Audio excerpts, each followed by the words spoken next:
define separation, I think you look at who takes care of the ball, who can make plays off schedule, who can deliver the ball when somebody's obviously wide open. We want guys that can make the throws, make the easy plays.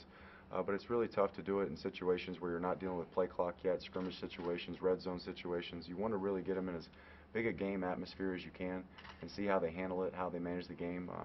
You know, it's not good to just look at like completions and 7-on-7 because that's not the way the game's played. So trying to see who can get the guys in and out of the huddle, manage the game, take care of the ball, understand money downs, third down, it's money, guys that can convert on those situations.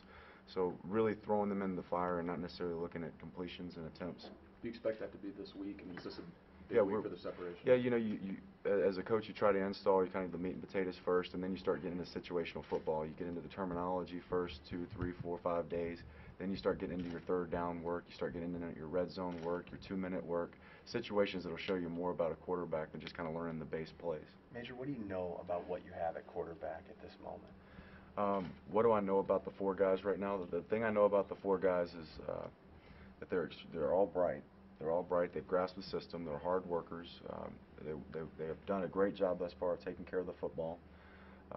All of them can make the throws that we ask them to make in the offense. Some better than others at times, obviously. But the thing that you really like about all of them is they've really tried to grasp the system, and they seem to have a pretty good understanding of it right now. Major, you have a lot of running back candidates. How many would you like to use regularly? How many would you like to use? I mean, you know, we've been in seasons. I've seen teams win, you know, a lot of games with 1 or 2. I've seen teams win with 4 or 5.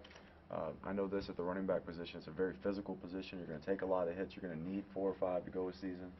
I visited with a coach from North Carolina who played 6 or 7 one year. So, I mean, all of them need to be able to go at a time, and some of them will just have different roles. Some will be a third down guy. Some will be a short yardage goal line guy. Some will be more of a gadget, loose play guy. So some will have definite roles. But in terms of first and second down football, you'd like to have probably about 3 that can roll throughout a game. What's your biggest concern right now? Biggest concern? It's really too early to kind of say you have the biggest concern right now. Because we haven't really gotten into pads yet. We haven't put ourselves in a scrimmage situation where you throw them in the stadium, you turn on the lights, and you go scrimmage, and you treat it like a game. So right now you're just seeing the guys, you know, more or less just learn the basics. We haven't gotten in those situations where you see a guy, maybe he gets a little nervous, or maybe a guy excels. You know, maybe a guy who's been okay in practice gets in that game situation and really turns it on. So it's a little bit early. What do you